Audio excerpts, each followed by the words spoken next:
extended source model that we can imagine. The name is Haskell model. Why? Because, well, he published this paper in 1964.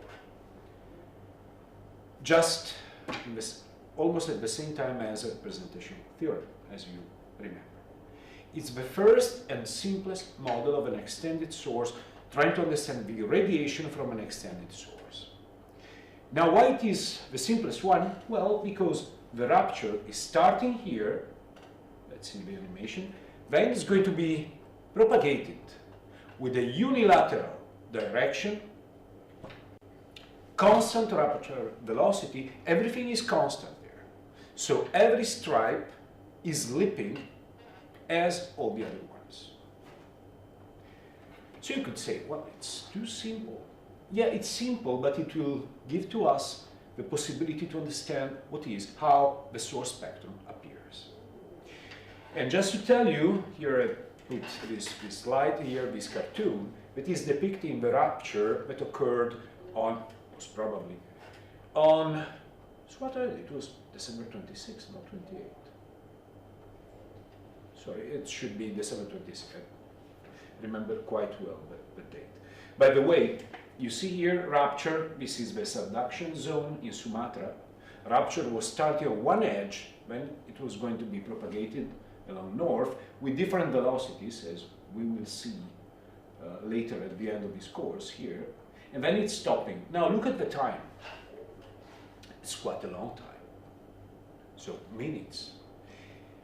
And I hope you do remember the cartoon that I was showing to you relatively to the Tohoku event, when the rupture was starting, propagating to the north, stopping, and then going back to the south. 3 minutes. So rupture time could be very long, definitely longer than the rise time. And we have lost it. Now it's time to get it back. You can understand that with this model here, rupture will start here, that stripe is going to break to sleep, and then the rupture will continue to propagate. The kinematic time related to the rupture is decided by rupture velocity. That's an important parameter. Later in the slides here, you will see that there is some theory about the rupture velocity, but please remember that on average, it's a percentage of S-wave velocity. Let's say 70–80% of S-wave velocity.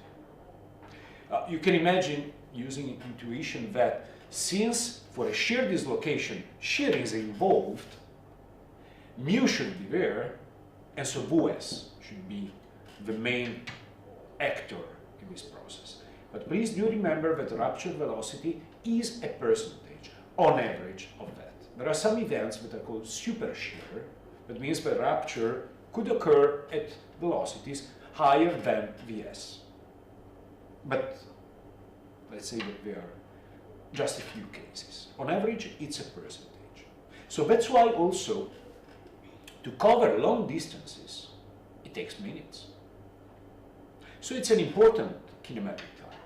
Now, in the Haskell model, that is the simplest, rupture velocity is considered to be constant on the fault. Everything is constant there. So the direction of sleep for each stripe is the same. Rupture velocity is constant. Rupture is going to be propagated with perfect wavefronts from this place to this one. Now, we will get two important pieces of information here. The first one is that we will understand, hopefully, the source spectrum that is going to include this kinematic time. The second one is that we are going to learn something about directivity. Directivity is very similar in seismology to what is occurring in acoustics with Doppler effect. So you can imagine that if you are standing just in front of a source and the source is coming to you, the frequency of the sound that you're going to feel is higher. And when the source is moving far, then the frequency will get lower. Okay, that's an effect that is not connected to the source. The source, for example, a train that is emitting a whistle at a given frequency, for the source, that's the frequency. But for the receiver, The frequency that is felt is different. So higher when it's increasing, lower when it is going far.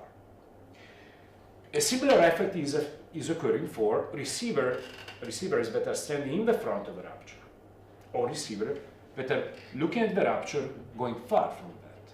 We will see that is going to change the perception of the wave field. We will call that directivity, that has an important effect on source physics, but also on seismic hazard. Because you can imagine that the wave train that is squeezed in time or longer in time with the same, how to say, energy, will be a different seismic input for a building. Okay, we will get back later to this concept. These were the good news. These are the bad news. Some algebra, but it's simple. It's simple. Now, that's the Haskell model. Rupture is starting, okay, on one stripe. We know how to deal with that. We did it. For example, what about the radiation pattern of P waves? Okay, we did it. We used this one during the last lecture and the last -1 lecture. So, if we imagine this stripe here to be a single source, so a subsource, now let's imagine to divide the 14 pieces. Now let's take the first. So we can say, okay, this is so small that we can consider it as a point. Now, let's imagine also these sources here. Okay, they are 4. If we go very far, they seem like 1. Okay, let's stay a little bit nearer. We see that they are 4, but each of them can be considered as a single one. Okay, so for every single piece of a source, we can treat it as a point source. And we know the expression. It's this one. I was using gray because actually what we have to do now is to use the representation theorem with an integral that will become a sum. So we are going to sum the different effects. Everything is linear there, so we can sum them. What is the difference? Okay, we will see, but by the way, what do we have here? Well, a normalization factor due to the fact that we have a P wave. For S wave, alpha becomes beta, of course. We have a spherical wave, one over R, still not surface waves. We're staying in a very simple world with just body waves. So that's a P wave, spherical P wave, with a radiation pattern. Please do remember that for a double couple, we have 4 lobes that are changing the orientation in space according to strike dip rate. Okay. And then the time information that is going to be communicated to the medium is the derivative of m. But m for a point source is just this, so it's just this. Now that's for one piece of a rupture. Now we have to take care about the fact that now propagation of a rupture is going to occur on these sub-stripes here. So we can call this a rupture front. It's not a wavefront. Well, if you want, it's in an unbalanced stress wavefront that is propagating there.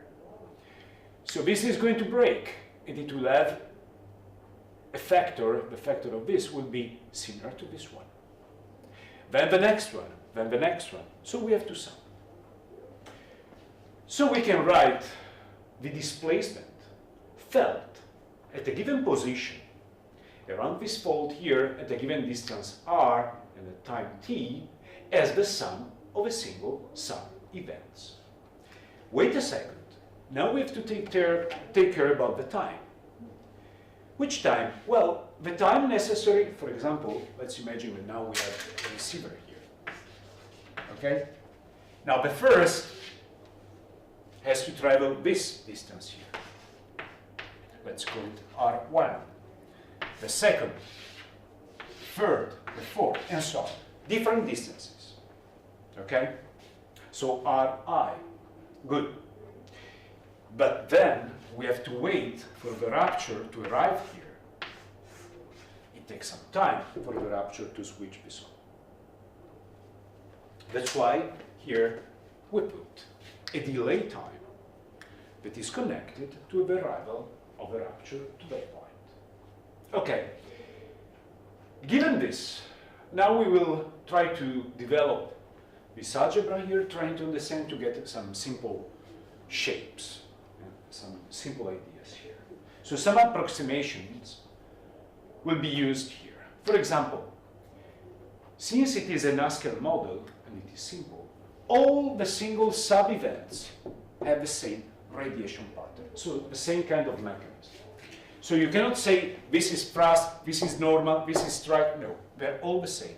The slip can be this, can be this, can be this, whatever, but it's the same on these stripes. It's a simple one.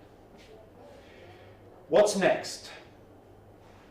Now we can imagine to stay so far, so near to the source that we see it as an extended source, but so far from it that, okay, all these radiation patterns are the same, just to simplify things. So near, so far. So we can take the radiation pattern here and it is the same. We assume that the medium around the fault is homogeneous. So here, please do remember that in M, we have U and mu. Now, mu is the same. Let's take it out. It's common to all of them. Okay, good. Now, what about area? Now we have the width of the fault times this. Each event has this sub-area. So it's, now you can imagine to take an x-axis here, and this is delta x. That will be the area of one single element. But the width is the same for all of them. Let's take it out. We will have n segments that are going to break here, so we take this sum here.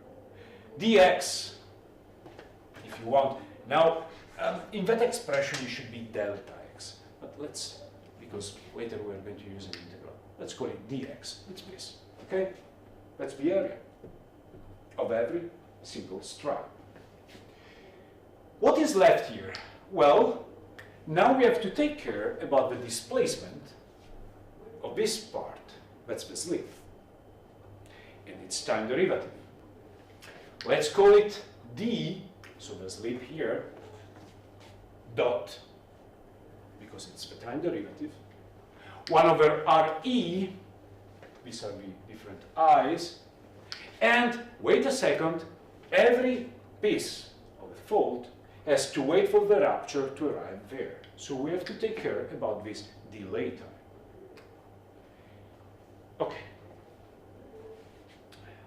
Now, if you think about it, just to simplify things here, since this is the Haskell model, it's a plane, and the rupture is starting here, and it's arriving here, and here, and here, with constant rupture velocity, you can imagine that this is a set of deltas that are representing the switches. Okay? Switch, switch, switch, switch. So we can write this like this one. You could say, why should we do this? Because later it's going, just in 2 passages, it is going to simplify the life here. So R of I, okay, they are different, but we are so far that they can be considered the same. Let's take it out. R is coming here. Now, this piece of information, so switch, switch, switch, let's make it continuous.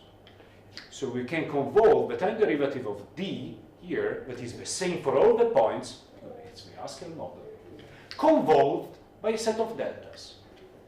Now, what is the timing of a set of deltas? Well, the position along x divided by rupture velocity. It's going the switch, okay? It's the clock. And now we have x over vr, rupture velocity. That's the new parameter.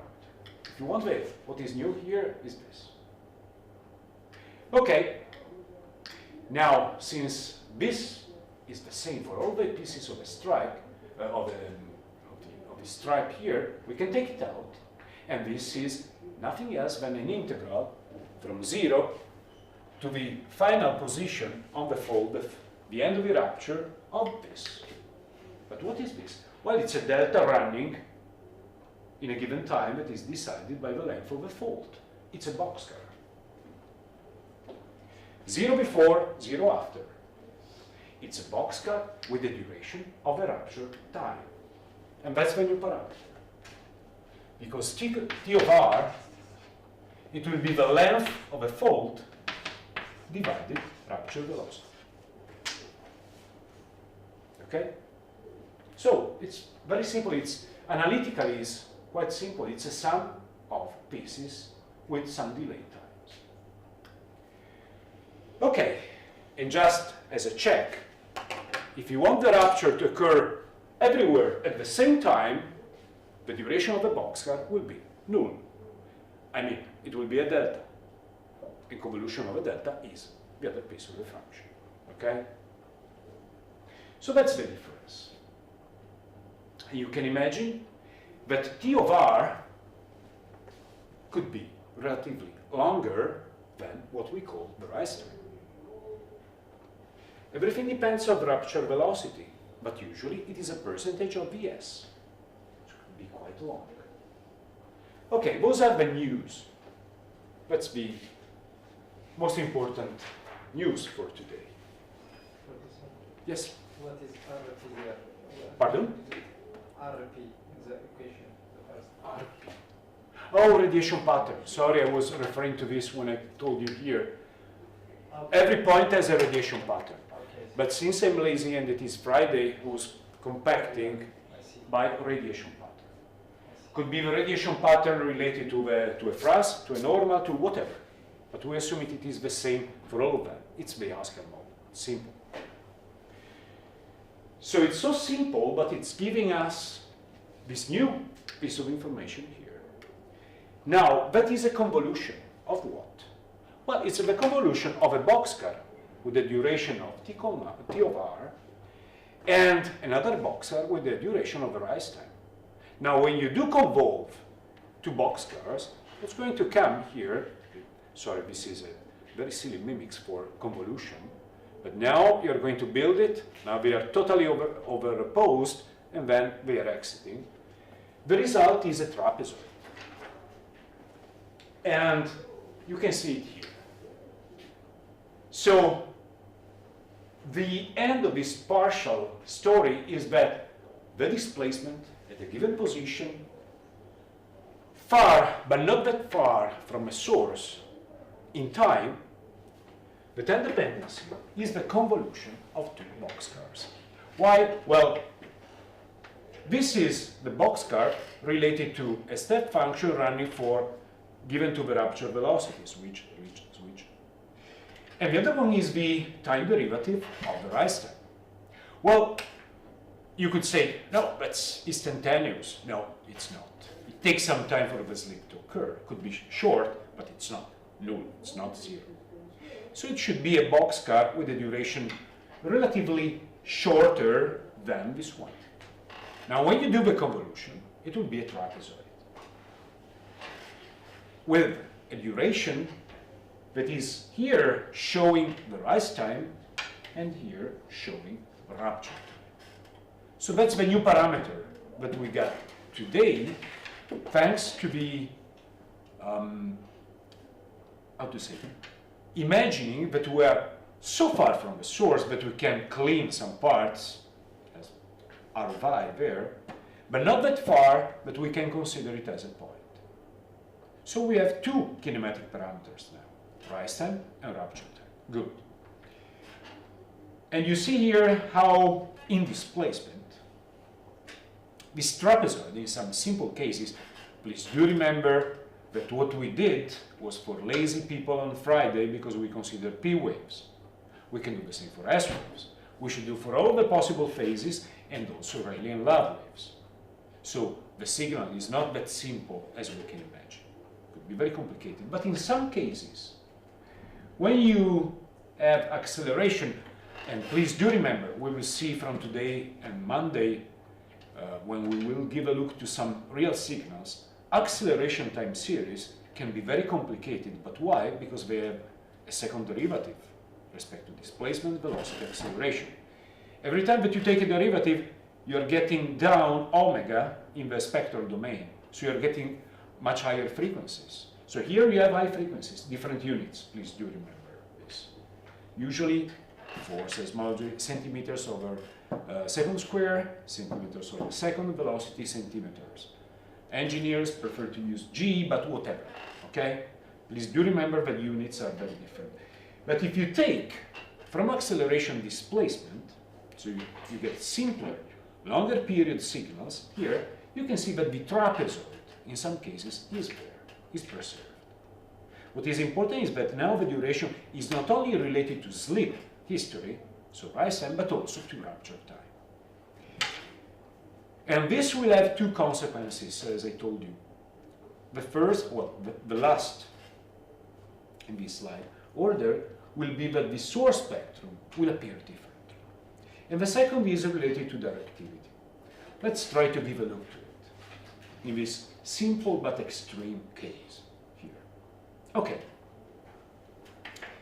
This slide here, it has some simple algebra, but wants also to express some very simple idea that can be, how to say, seen by intuition, like the Doppler effect.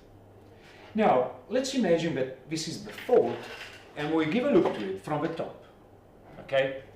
So rupture is starting here, and when the rupture is starting, waves are leaving for the receiver. Goodbye, my friends. They will have to travel to the station.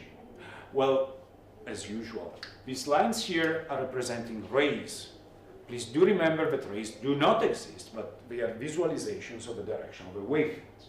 So you can draw this line here in all the directions. But let's imagine that we have a station here.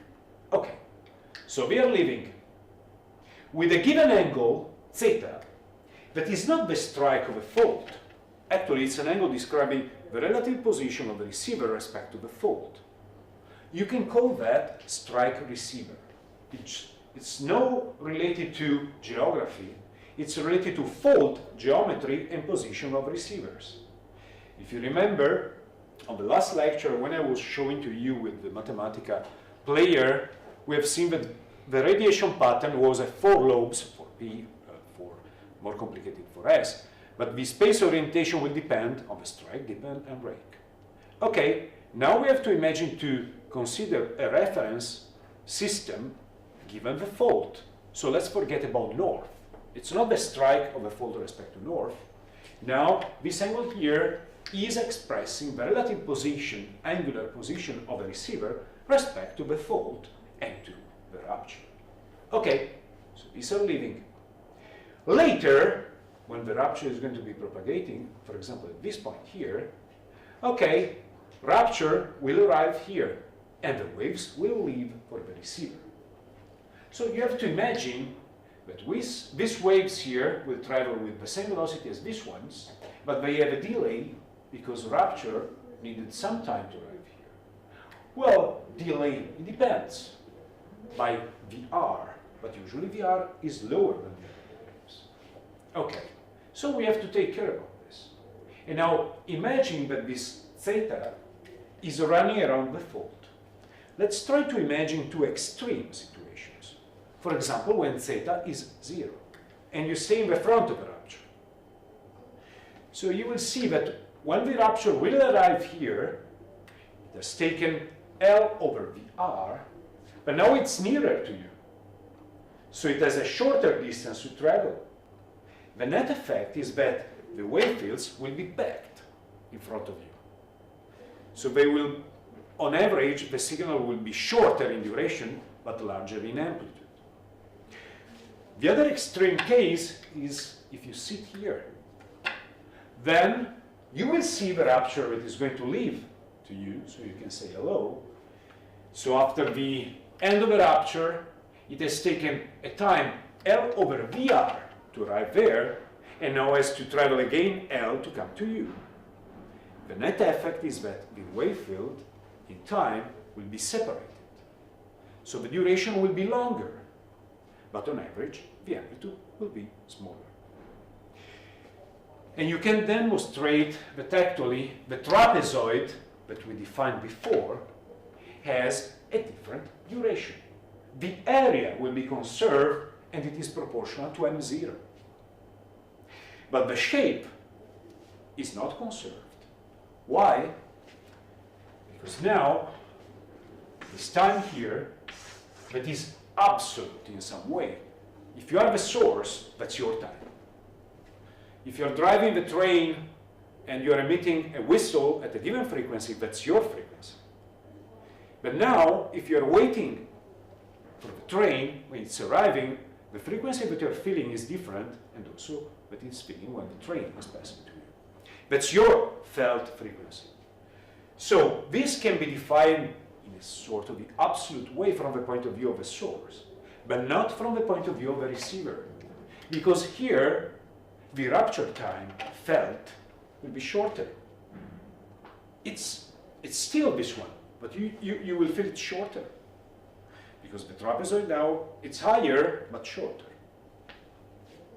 And the situation is opposite here. The area actually is the same because energy is conserved. And it is proportional to m0. That's important. So a very simple quantity like this one is related in some way to the energy. Oh well, please do remember that's a moment. Because, as I was telling to you 100 times, that's mu, it's an elastic modulus, so it's a force over an area times a displacement. You could say, oh, it's Newton time meters. In seismology, in many cases, still centimeters are used. Okay, that's a unit of a moment, you should say. Why a moment? Well, it's the moment of one of the couples that are building the representation of an earthquake. Plus m0, minus m0. So it is a moment. But you can also think in terms of joule. So it should be related to energy in some way. And it will be. We'll see this on the next week when we'll define, hopefully, the modern definition of magnitude that is based on m0. It's modern because it has been defined in 1977. So it's quite new, okay? And let me tell you, no, I will not tell you, not now. Okay, let's end this slide here trying to put some very simple algebra to describe rupture time as felt by a receiver. That's the absolute one, the universal one, the source one. But the felt one will depend on theta. And actually, if you give a look to this, you have to take care that this part has been traveled by the waves, while this one is taken by the rupture. So if you do a geometrical computation, you have to, here in this formula, very simple expression here, c is velocity of the waves, vr is rupture velocity. So c could be vp or vs. Let's imagine it is vp. So you do understand that the initial distance here, this one has been traveled by the waves. Now let's imagine to go at the end of the rupture, in that picture there. Okay? So it's starting here. Let's imagine this is L, we're seen from the top. That's theta. And then at the end of the story, this is still theta. Okay? The whole rupture has taken L over VR to be completed. But these waves have traveled this at the same time, have traveled with the other velocity. And the waves from the final point, now they have to travel less than the other one. That's why we're taking out from R this quantity here. So let's imagine to take this out. And they have to travel with c velocity. So the actual rupture time felt by a receiver is this one. Now, if you develop this one, you will see. You can write it in this way or in this way, that you will have a dependency on theta. For example, if theta is 0, this is 1. And of course, if you are just staying in front of a rupture, it will take less time because the rupture arrived here and now you have less space to be traveled by the wave field. So here you get a minus. Okay. You see, it's shorter. Vice versa, if you're staying at pi, 180 degrees here, this will become a plus, because now the waves have been there over VR, and now they have to make this additional path for the wave velocity, and here you will get a plus. Okay, so we have learned that we have the kinematic time of rise time, as we knew since the times of a point source, convolved with a boxcar whose duration is rupture velocity, rupture time, but for a receiver can be shorter or longer. On average, it's dependent, the area will be dependent upon M0. Now, just to tell you that this case here is called, usually, also by engineers, forward directivity. The other case is called backward directivity, while on the two sides, where you have an average here, okay, so there, you can imagine that you're averaging all the effects, it's called neutral directivity. So forward, backward, and neutral. One additional point here that I want to make is, please, let's remember, the Haskell model is an extremely simple model. Why? Because rupture is starting on one edge and propagating with a constant rupture velocity to the other edge. This process, this rupture process that is extreme, in a sense from one to the end, from one end till the other one, is called unilateral, because rupture is running just in one direction.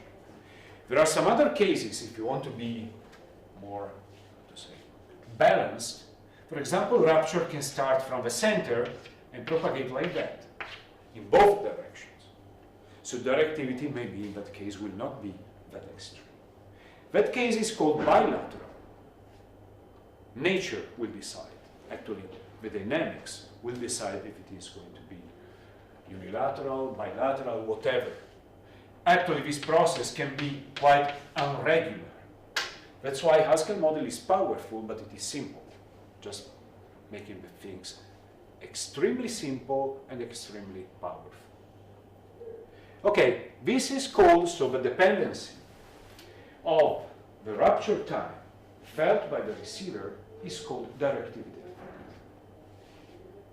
As I was telling you, actually, this has become quite popular between the engineers in the last, let's say, 20 years, because they understood that in some cases, this input, or this one, can be more hazardous for different buildings. For example, you can imagine, in the first case, you're giving a short shock with large amplitudes. It's more impulsive. In the other case, maybe you're going to shake this one for longer time, but with smaller amplitude. Different buildings can react in different ways to the same this different seismic input. If it is masonry, if it is steel, reinforced concrete, whatever. So that's why directivity was found by Hugo Benioff in 1957 to study first, before Haskell. Haskell was the first to put a model to fill it, but to study the property of a seismic source. But in the recent years, directivity is more considered by engineers than by seismology. Well, I'm joking, but it's an important parameter for seismic hazard. So, the first bird that we're getting with the stone of the extended source is the concept of rupture time and directivity. And yeah, I was adding this slide here. Can you confirm to me that in the actual version that you have, do you have this one? Okay, good to know, because I added 1 year ago, I guess. Just a brief snapshot on this important concept about rupture velocity. But actually, also if it is a kinematic parameter, its definition and its properties are related to dynamics. So maybe with Karim, you're going to discuss something about this. Just to tell you that on average, rupture velocity is 70, let's say 80% of VS. So that's why rupture time can be quite long. There are some cases in which, theoretically, you can have larger velocities. in rupture time. And these usually are called super shear earthquakes. What does it mean? These are fast earthquakes in terms of rupture. And on this page, I do not know if it is still active. There is some part of the recent research related to that. Maybe it's not that recent. It was a couple of years ago. Let's see if it's still working. Yes. So if you want to give a look to this, you see these pictures are similar to acoustics pictures, because you remember, in wave physics this year we have not treated the Doppler effect, but it's simple. Okay, now you have directivity, it is much better. Okay, usually you see this. This red zone is supposed to be forbidden for rupture velocity for some kind of ruptures. But you see this one, it means that the rupture in this model here, it's like to make something like that. I cannot break this table here. But this is a cross, this is a dot, means this kind of rupture. Okay, in this case, you cannot be faster than Vs. But in this one here, when you have something that is more related to strike slip events, you can have, in principle, some rupture that can be faster than Cs. Until, of course, Cp, Vp, because nothing is faster than p wave velocity in this kind of way. Okay, just to tell you that, please do remember 80% of the S as a rupture velocity. In some cases, it can be faster for some kind of ruptures. Okay, so that is still. And let's give a final look in the last two slides about directivity. As I told you, now you know what it is. It's the dependency of the filling of rupture time according to the relative position of the receiver respect to the source and to the rupture on the source. What is, if you want to get simple things, what is the net effect? Well, now you can take the lobes of the radiation pattern, the ones that let me show you. Let's see if I still have any recent items. No, because I've used other things here. CDF.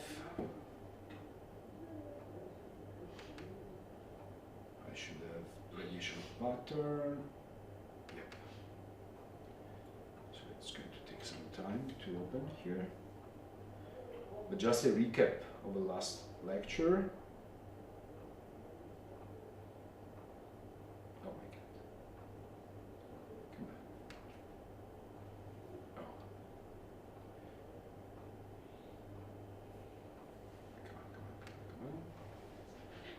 Still evaluating.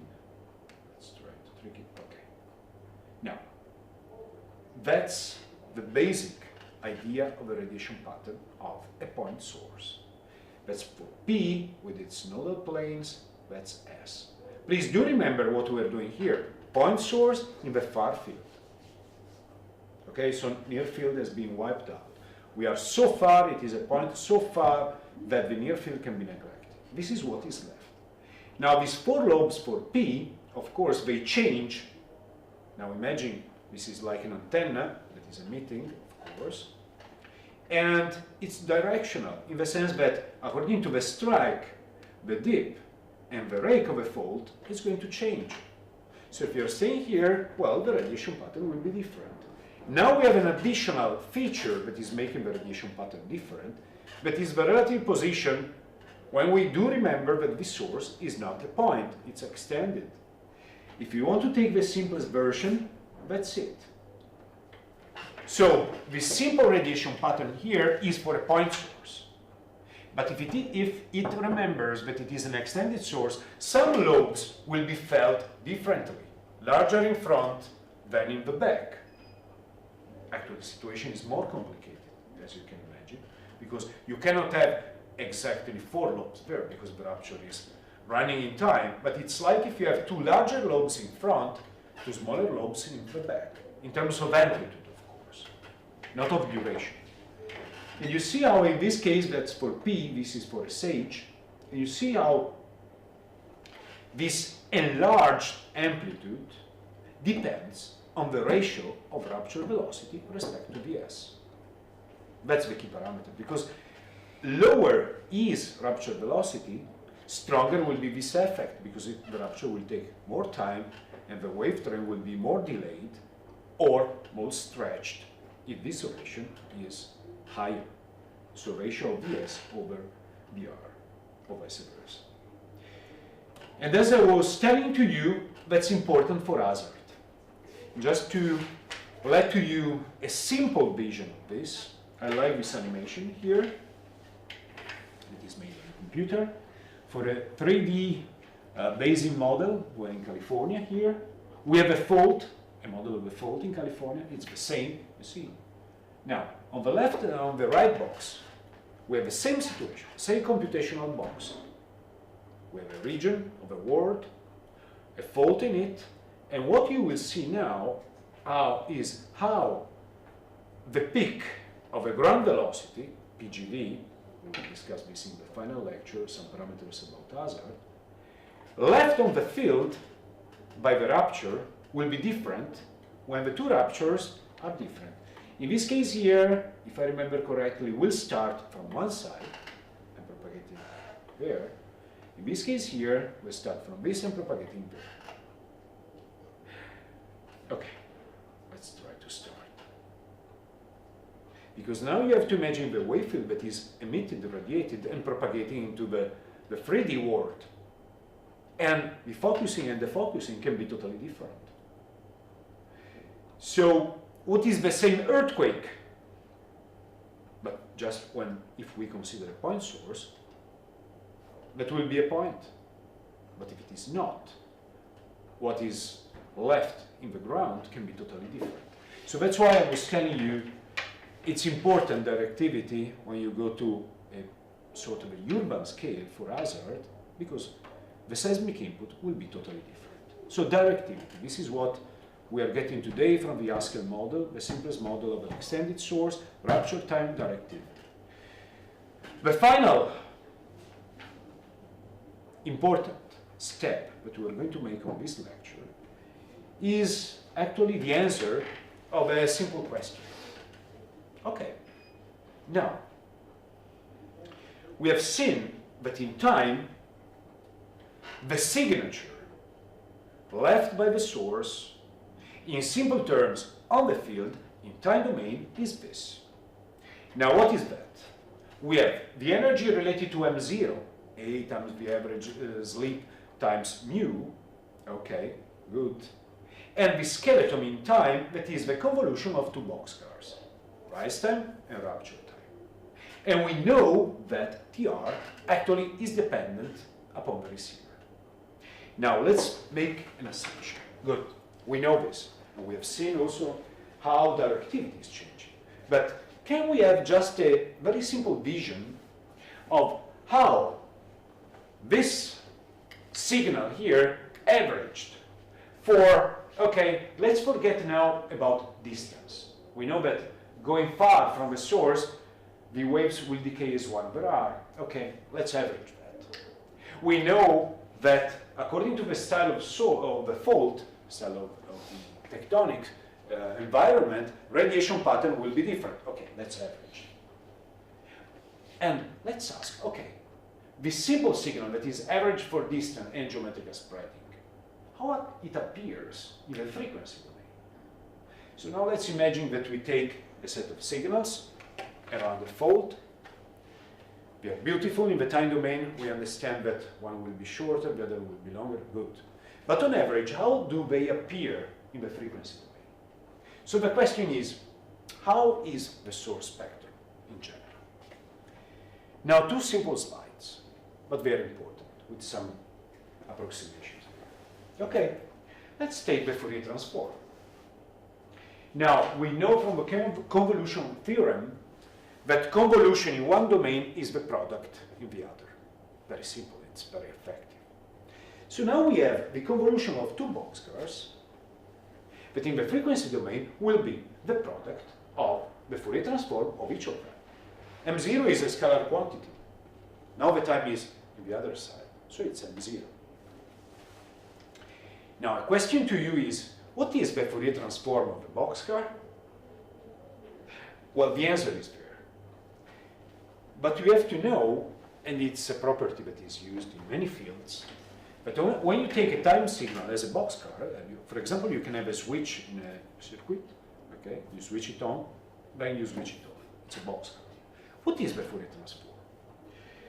Well, the Fourier transform of a boxcar, in general, not only for seismology, it's called the sinc function.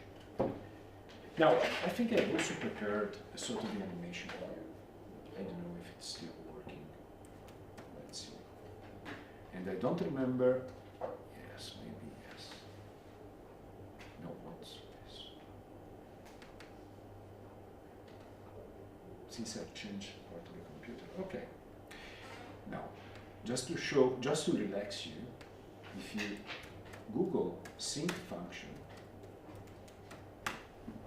you will see the beautiful definition, that's in Italian, that's in English, and it is this beautiful picture. What is that? This. Sine of an argument over the argument. Now you should remember from high school that when x is going to 0, that's an important limit, it's 1. Actually, we have used it.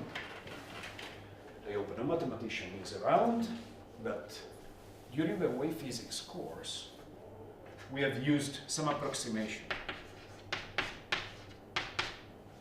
You do remember, for example, for pendulum, I was asking you, okay, how small should be the angle for, some of you told 10 degrees, that's a nice approximation, that's fine.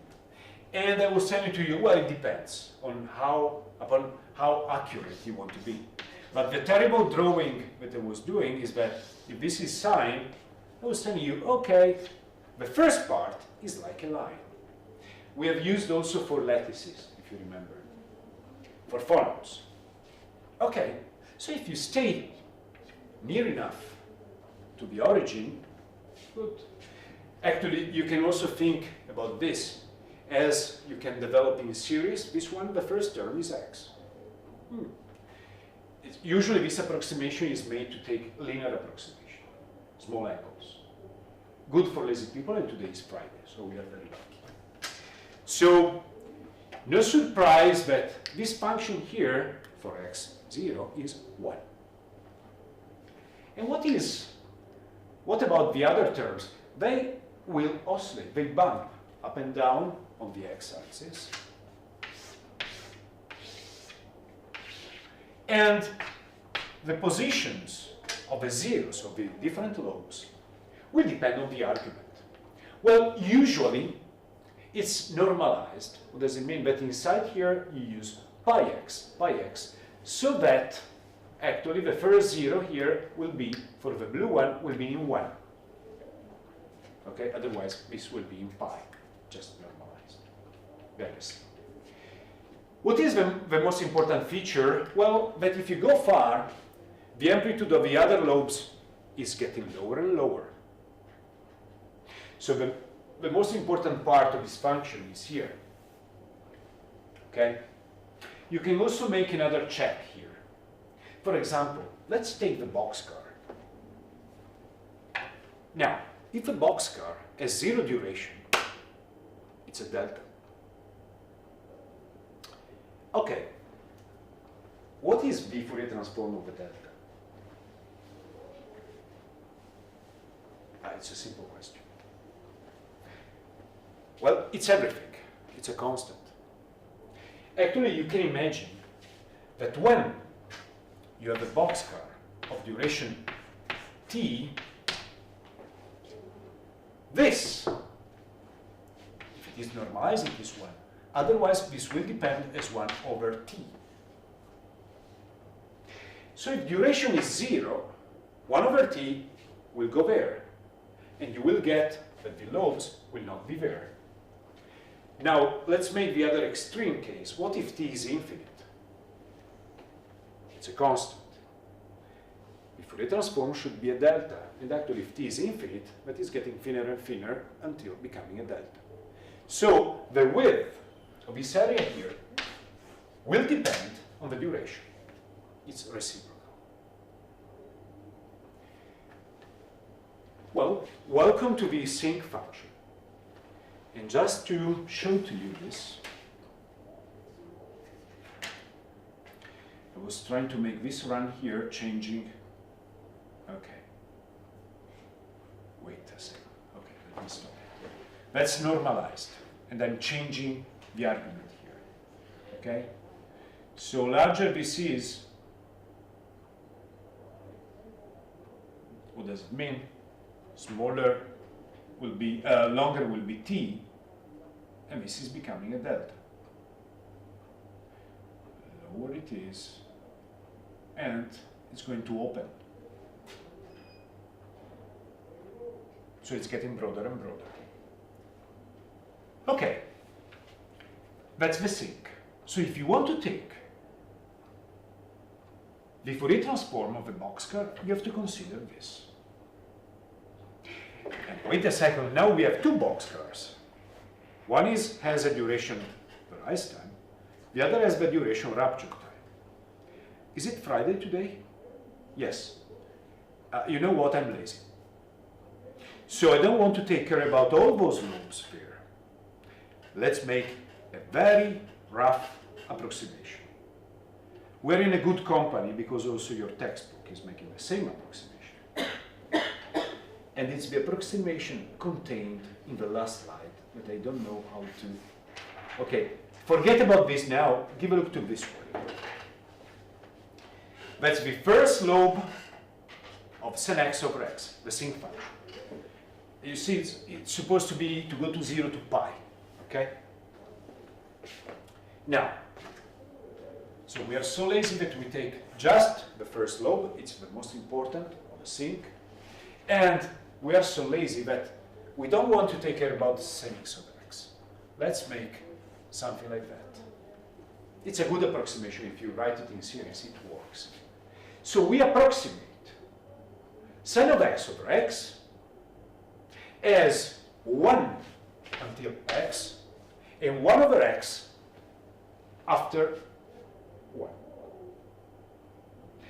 If you want, it's the first term approximation. If you expand in series, 1 sin x over x. Okay, it's just because it's Friday. So, reality, what it is that we should multiply two sinc functions. Okay? One has a duration. Now, since the lobes are reciprocal of the duration of the boxcar, TR on average is larger than rise time. So 1 over TR is smaller. The other one is related to 1 over tau. And wait a second, because TR depends also on the position of the receiver with respect to the rupture. Let's remember it. So you do understand that in this case here, it's a mess to take care about all the lobes and stuff like that. So let's make that approximation there. Okay. Now, the Fourier transform of 1 will be something like that. And that's 1, it's normalized. And this is 1 over the argument. Okay? So this will go as 1 over TR. And then we have another that will be star 1. And wait a second, 1 over tau. But tau is smaller, so this will be longer. It will go as 1 over tau. And now we have to multiply them, because convolution becomes a product. Okay, so you do understand that until here, it's 1 times 1, so it's 1. Later, they will decay as 1 over, and later they will decay as 1 over square. Okay? So the source spectrum, on average, will be like that.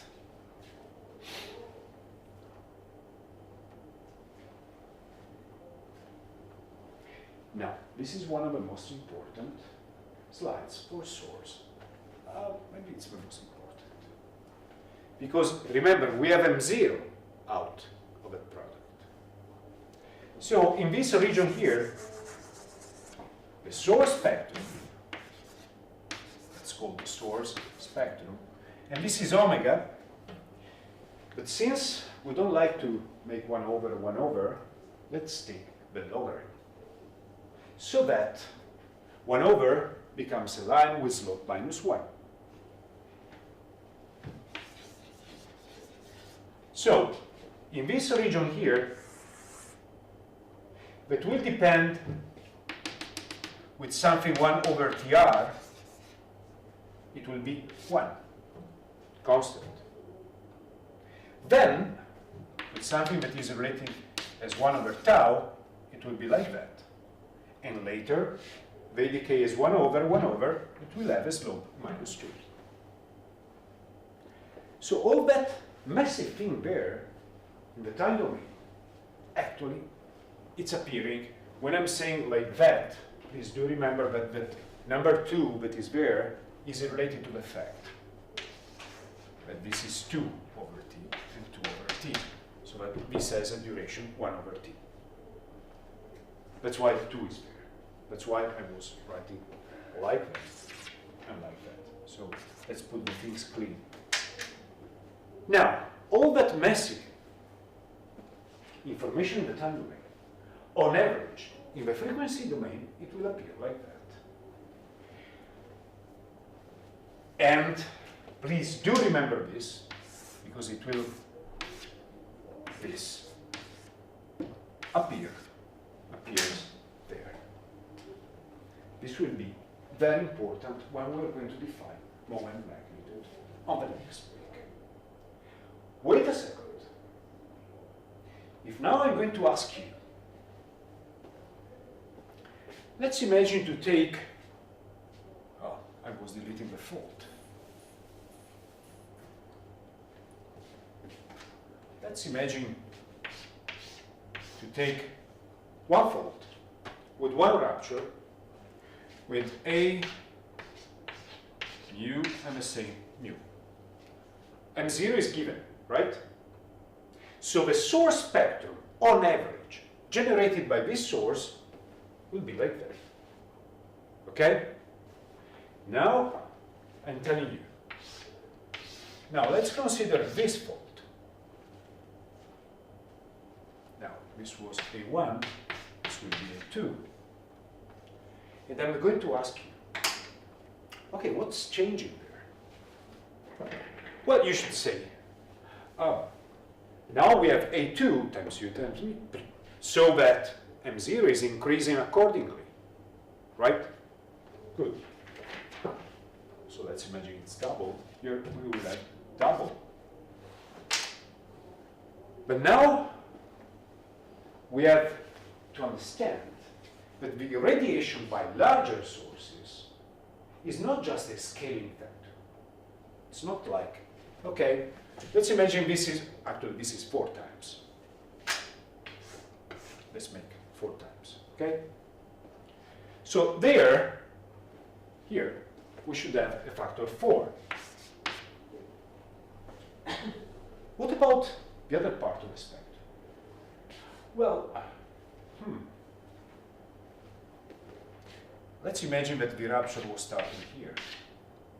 This will be at least double. So actually, this should be shorter on average. It will fall first, because TR is longer, and 2 over TR is shorter. What about the rise time? Oh, well, maybe rise time is the same for all of them. So we can take this. So you see now that on average, taking a fault with a given rupture and making double 4 times, etc., does not mean to multiply by 4 everything. It's not. You cannot take a number and multiply. It's not a pure scaling factor, because all the other 2 parameters are changing.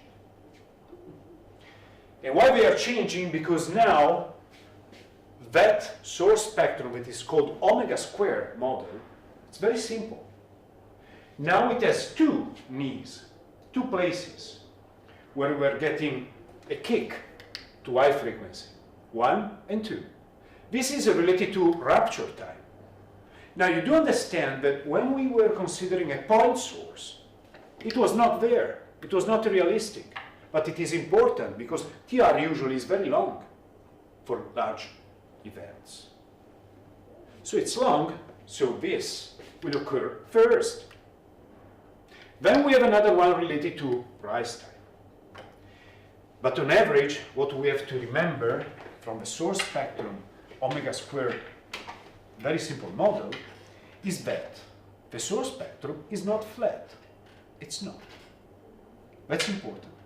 We have at least two corners where high frequency radiation is filtered. So if you want, in some way, source spectrum is a low pass filter. Why? Because this part is radiated on average less. And when you want to consider if you have a fault and you want to scale it 2 times, well, it's not just 2 times the spectrum of a single one, because TR is changing. Now, a concept that is in this graph here that we are going to use on the next week is, according to this animation here, what occurs at 0 frequency? What is 0 frequency?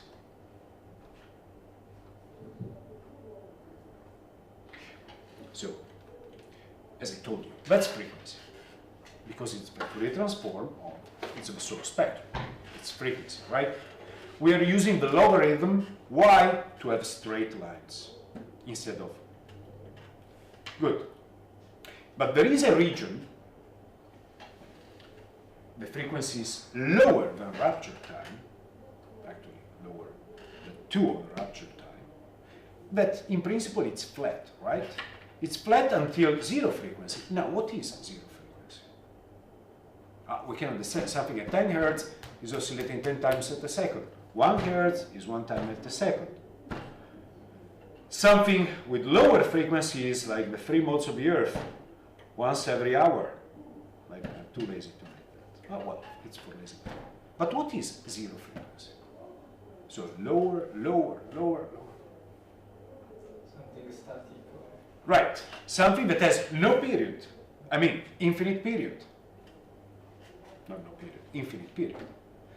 And infinite period means that it's not going to change again.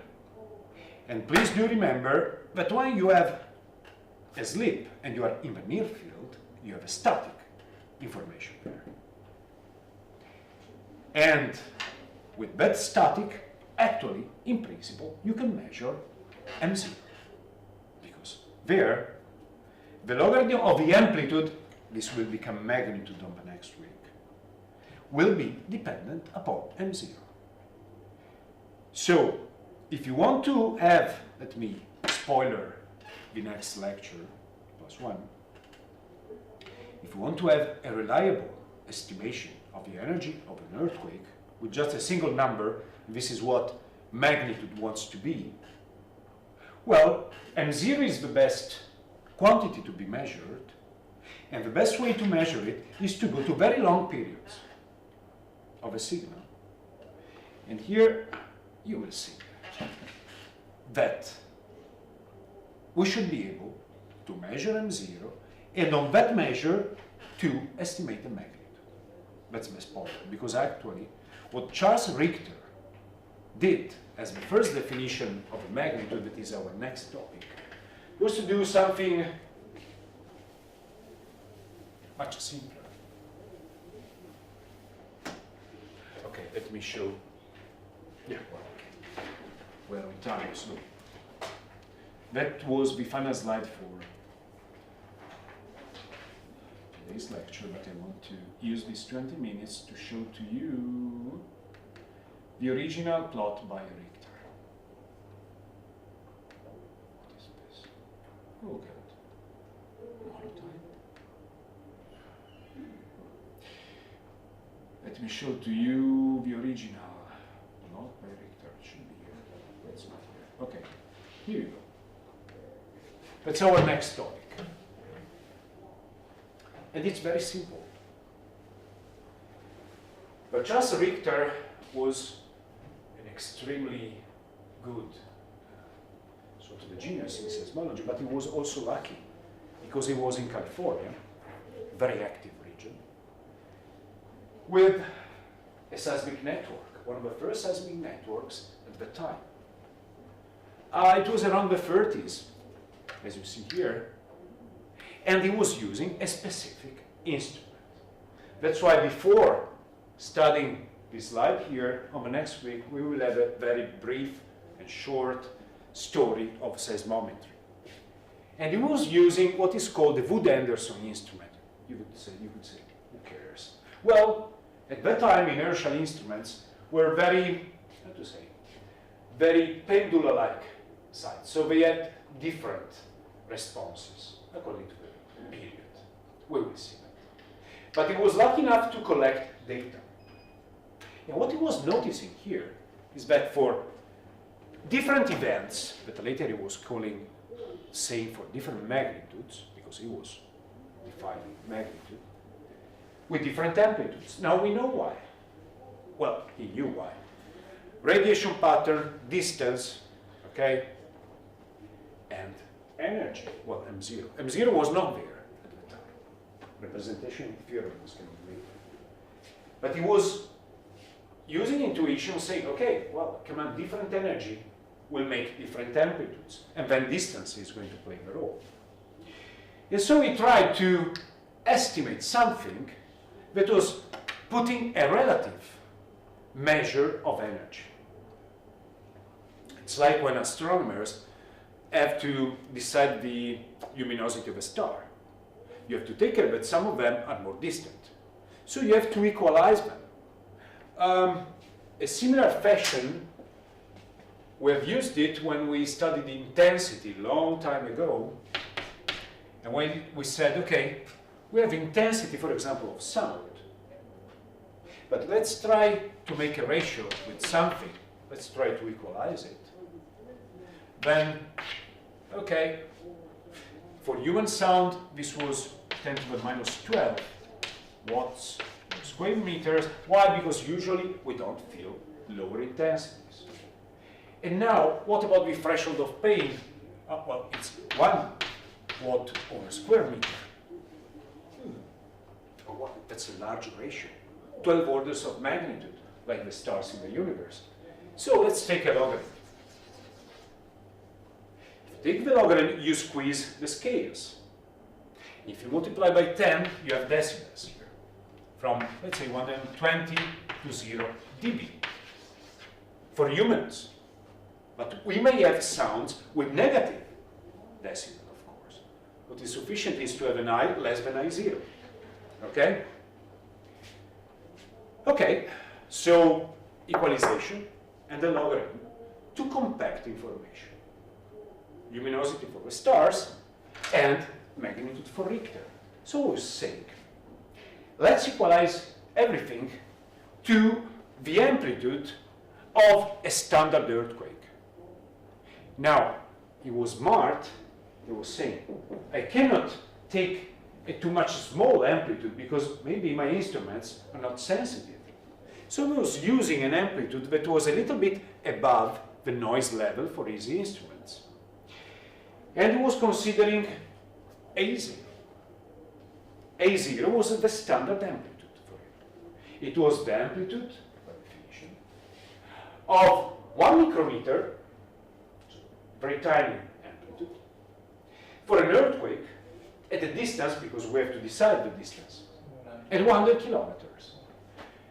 He was not saying that, but it was connected directly to that. He was using a Wood-Anderson. Okay, that's A0. All the other amplitudes are equalized to that A. You take a logarithm, and then you get magnitude. So he was able to classify events using a standard amplitude. That's the idea. It's a nice idea. It's a simple idea. Nowadays, this magnitude is called local, not because Richter was local, but because he was using a specific instrument in a specific region. But it was good. It's perfect. Now, what we're trying to answer on the next week is, wow, this definition here will suffer for some problems. You will see. Actually, it's called saturation. It cannot go larger than something. Also, if we know that the energy released by an atom is large, so it's saturating. And there is just one way to overcome this saturation here is to use moment. That's the end of the story. And please do remember that to read moment, the best way is to go to towards zero frequency. So very long signals, very long period signals. Now, you're right, static is the longest period signal because it's infinite. What is the longest signal that you can imagine? Longest period. You should know. Because it was the topic of the last lecture of wave physics. The 3 modes of the Earth. Yeah. Because they can go to 20 minutes, 54, oh, wow, that's long. But it's not easy to record them for tiny events. But for very large events, you can do that. The only problem is that you need time, because you have to make the waves to be propagating, to be interfering, to be standing. So you need some time. You cannot do it in 10 minutes or in 1 hour. That will be the limitation that we will see. But we will see. And the paradox was solved by one of the authors of your textbook, Stein, with Emil Ockel, that was visiting ICTP at least a couple of times in recent years. He was very good, also because he's one of the most experts in the world about tsunamis. And tsunamis are long period signals, very long period. Okay, so this is a prequel about what we're going to do.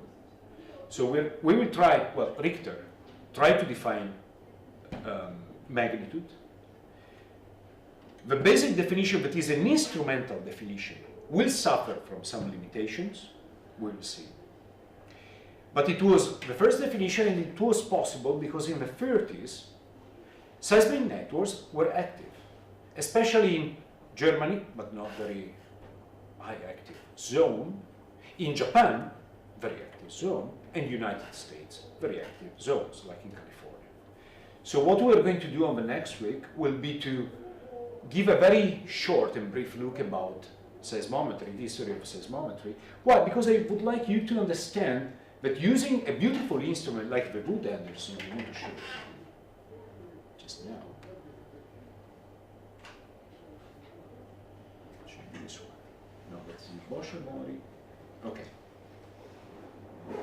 You know, I'm a theoretical seismologist, but, so don't ask me additional details, but that's the best picture that I was able to obtain for a Wood Anderson seismometer.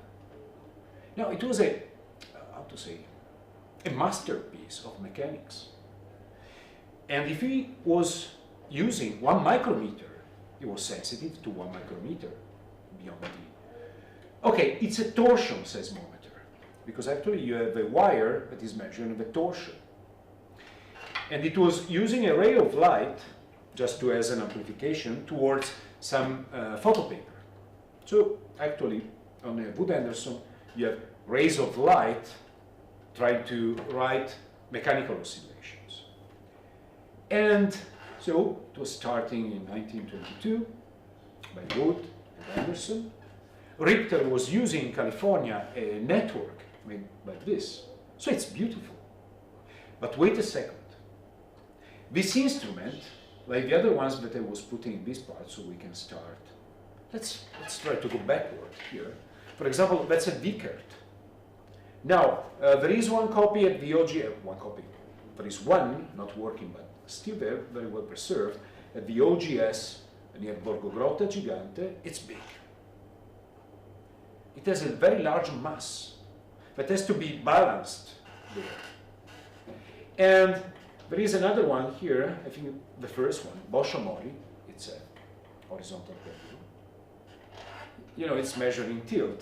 And you can see here, this is one of the first records in the world.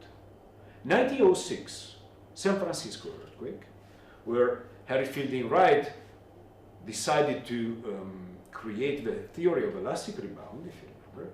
Well, at the same time, plus 1 hour and a half, pretty much, the signal was going in Tokyo, where Bosch, that was a German scientist, was working with Japanese colleagues, decided to try to build this beautiful, with a pen that was on a rolling drum here, there, with the drum, and you see how very tiny amplitudes were making the instrument to go out of scale. It's no more linear here, of course. But these were the first recordings, and I think the first one is this. I'm not able to pronunciate German language, but maybe von Rebeur, I don't know, that's more French than others.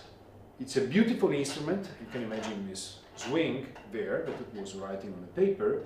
And I think this is the first record, official record. Now we're in Germany, Potsdam, 1889. And now the earthquake is in Japan. It is a more probable case here. Now all these beautiful instruments, they are really beautiful, have a problem. They are beautiful. At that time they were masterpieces. And I want to try to explain this to you. They are based on inertia principle, as we know. Okay.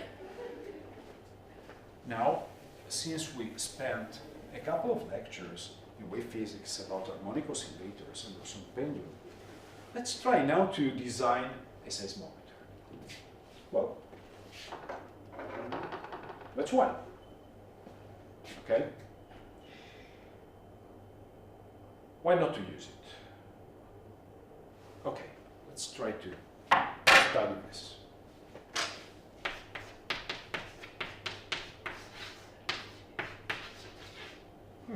Good. So we know G, some accuracy. We design an L, and we can measure T. And so now we have just to wait for an earthquake, and we can imagine to build this configuration. So we're taking the first part of the lecture back. You have a frame, you have a pendulum. Later we are, in this last 5 minutes, we're going to speak about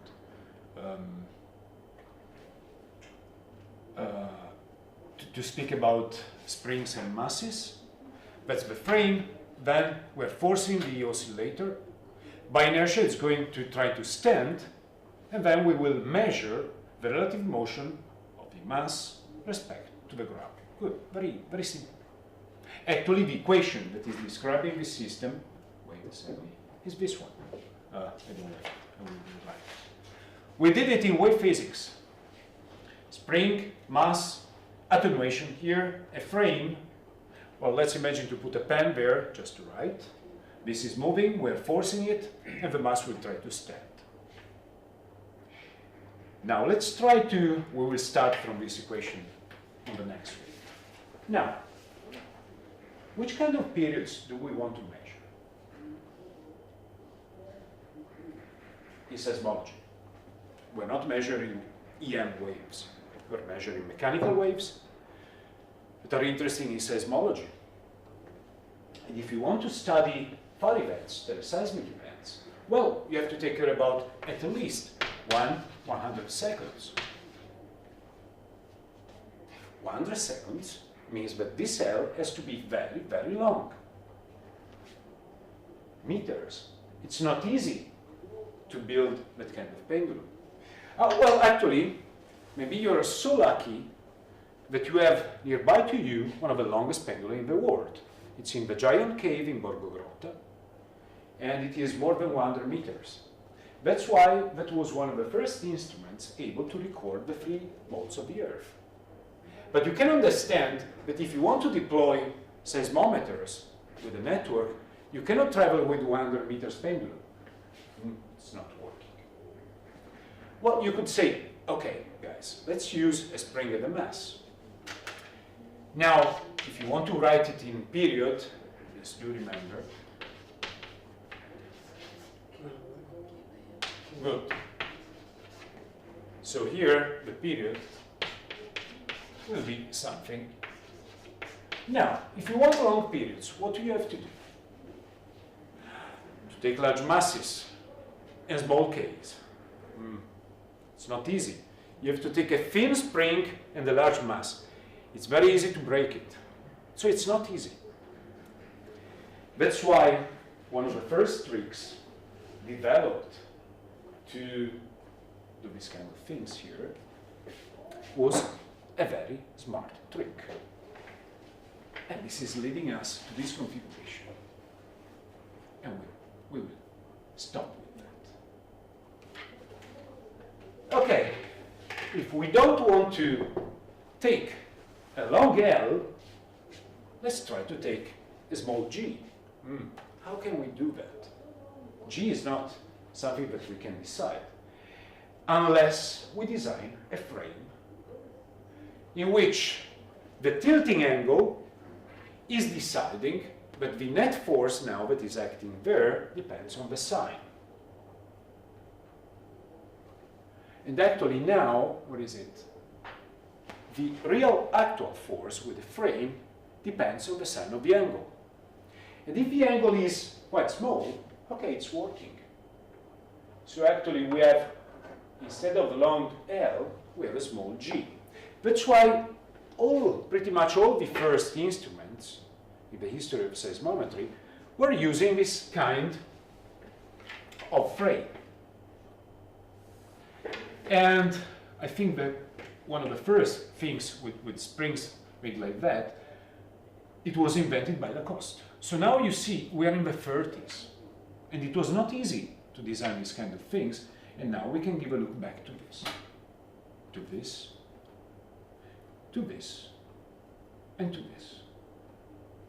Large masses balanced on a frame, but you cannot take into the field this one. This one is smaller, so you can think about it, and that's why Richter was using that one. And so now we're arriving to the first definition of magnitude. But what we will do on the next week, we will start from these beautiful instruments here, because all of them, they are beautiful. They are masterpieces of mechanics, art, but now that we decided how to go to long periods, now we have to think about one problem. Their response in the frequency domain is not flat. Actually, definitely is not flat. All of them will have a specific period, decided by, if you want, M and K or M and G. Actually, they are oscillators with a specific period. That's why, and I want to close today's lecture with this anticipation here, I want to show them. When you define the Fourier transform of those systems there, they are not flat. You would like to have a flat one, but they have a peak. They better respond to resonance. No, I don't want, but you do remember that when I was thinking that I would start with that on Monday. If you shake it near to resonance, you will get a very large amplitude. Okay, so the larger response in the frequency domain will be large to the resonant frequency. So they're not flat. So you see, these are the response curves that are peaked, pretty much all of them between 10 and 100 seconds, that were the periods important at that time in seismology to get teleseismic events. Well, you see all of them, but we will start again. So please do remember, inertial instruments, beautiful masterpieces, but with some specific periods. And we will see. We will start from that. Why we will have a very small vision of seismometry, because Richter was using one of this for the definition of magnitude. That will be the topic of the Monday and Wed lectures. Okay, we started 2 minutes before. I think we can stop 2 minutes before. And we had a prequel about Monday's lecture. For today, please do remember the source spectrum. This is what we get of important.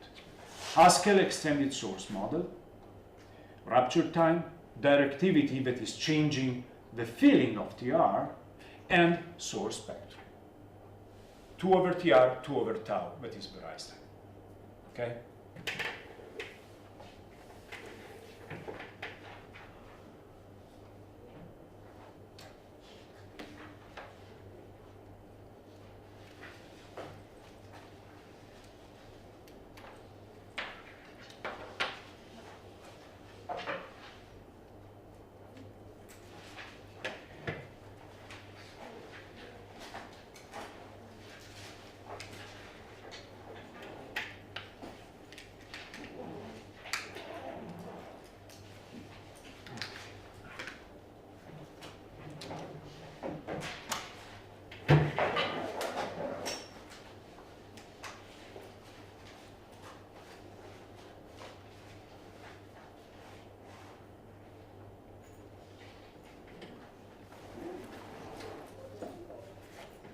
Do you have another lecture today here?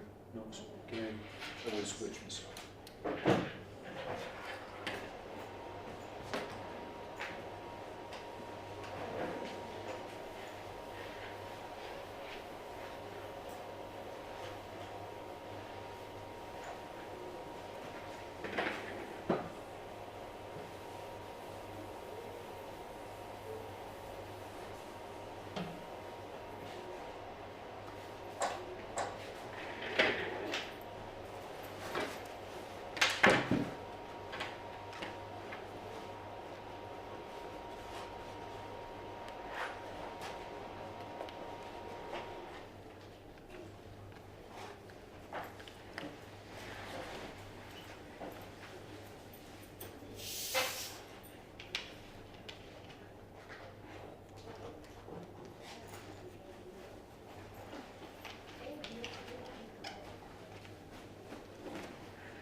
Goodbye. Goodbye.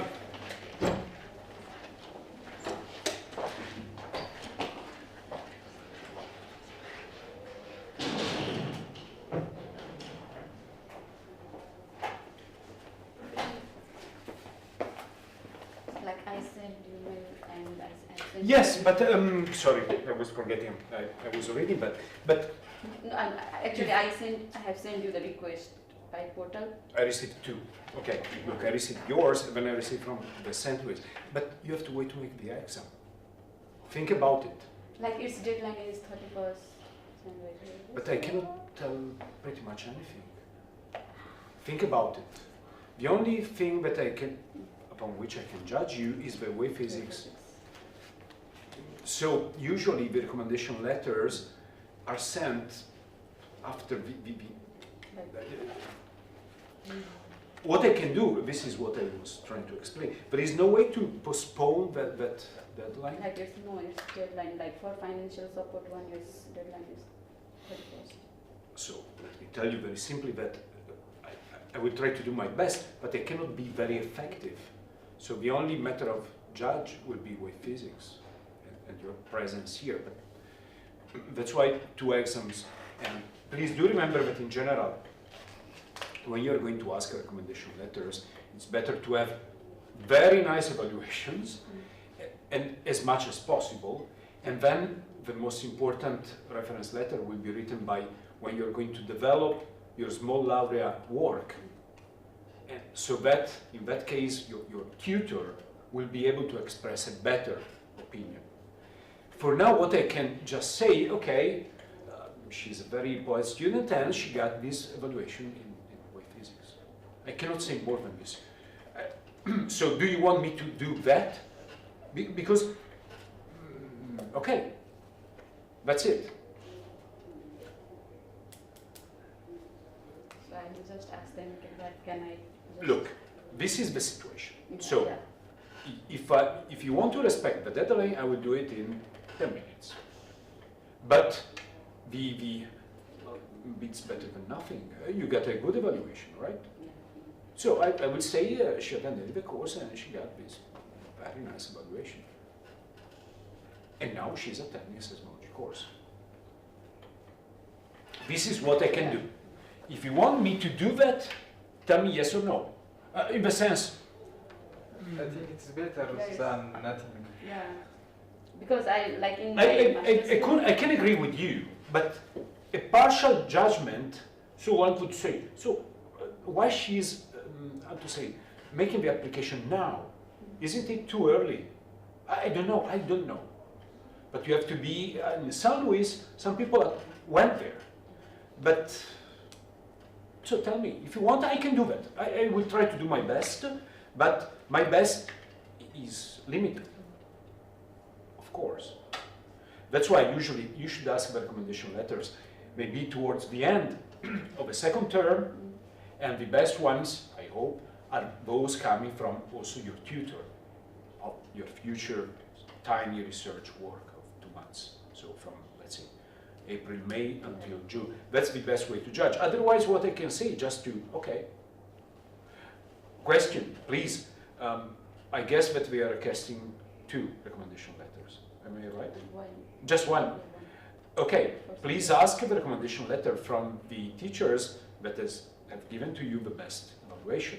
Am I the one? Yeah, I got E. But E, because usually I'm also putting the numbers yeah. just to add some information. So I will do that. I will try. I mean, I will do that. I don't know what's going to happen because the quantity of mass of information is relatively limited. Yeah. But I will do that. Okay. Okay, I will try to send recommendation. Okay, but look. Try to, But if you're going to do the same, yeah, the same. I don't remember how much you got, Yeah, I got but it. numbers. No, you didn't send the number.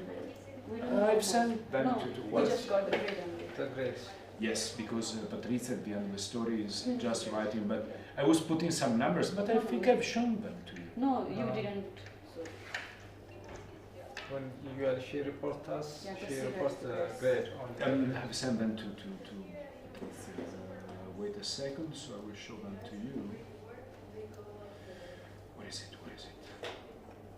That's why, don't ask me both to make, otherwise one of 2 will be losing. Think about it. In this sense, look. For me, to add some information, usually, is I also add, okay, they are excellent, full stop. How to decide between you? Think about it. So, the letter that I'm going to write will be very similar to both of you. E. Are you following me? yeah. So please don't ask me both to write letter. Otherwise, it's no information. You are too excellent. So how to judge? I don't know. Let's see. Final evaluation. Just some numbers, but I don't remember them. Ta-ta-ta-ta.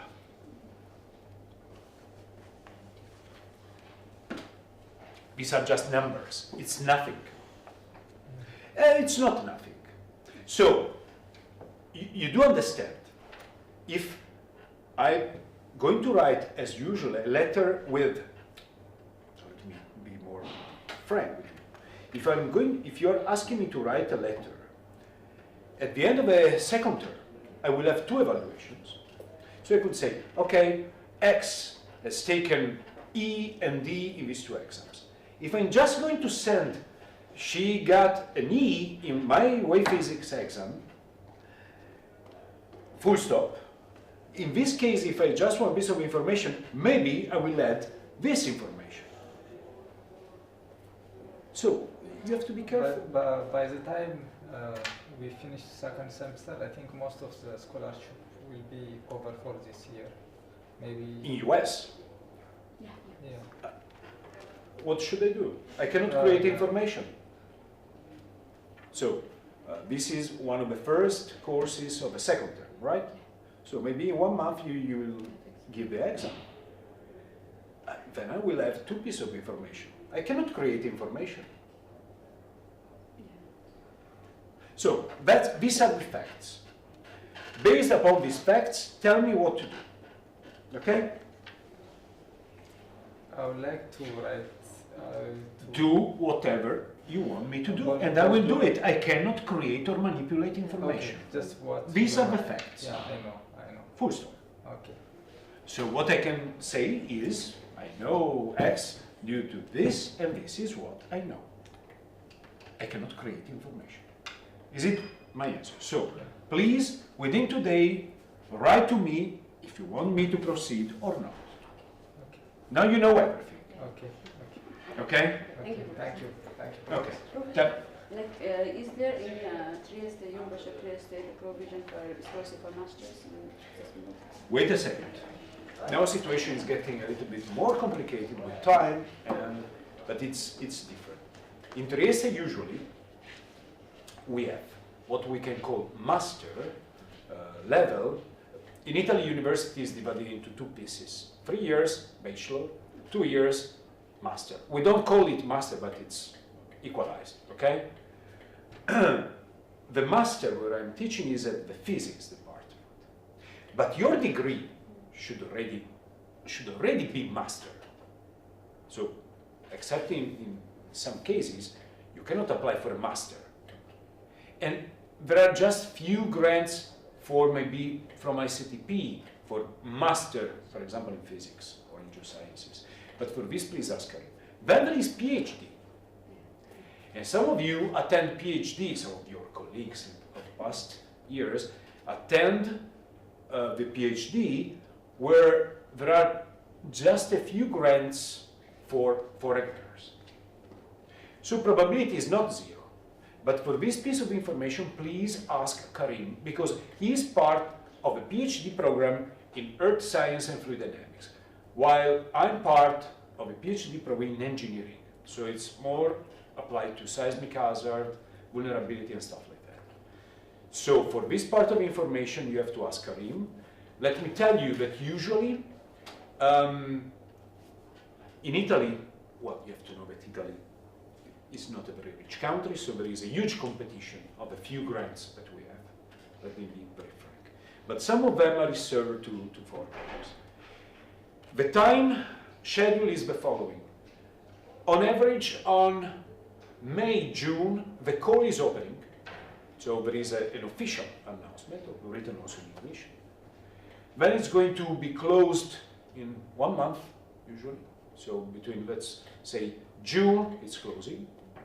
Then each PhD course has a sort of a faculty, examine the things, and usually within September, final decisions are taken, assigning the grants and the position to a different people.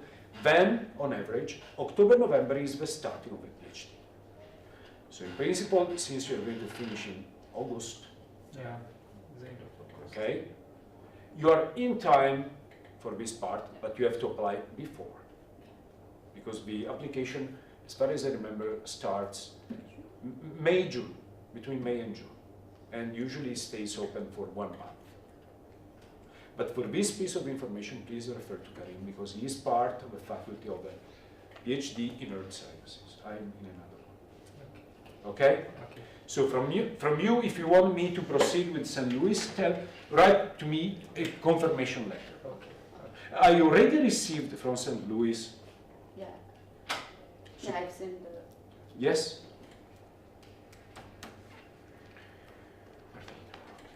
Yes. Why it was? Please.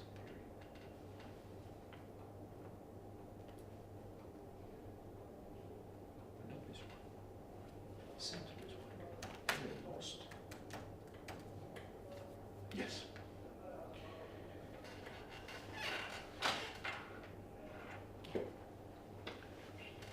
So, please send me an email within today if you want me to go or not. Then what I can write is what I told you, just the truth. So she is an excellent student, she was getting busy with this. It's not as, well, you cannot do better, Yeah. because, but you can attach your also the results of the other exams. So from your point of view, you can write, I took this, Yeah. as you understand, only at the end of a story you will get a better recommendation. But you could say, okay, but the time is not good. I cannot do anything. Now I have, that's the data that I have. In 1 month I will have additional data and then, okay? Okay. Okay, Thank you. goodbye. Okay.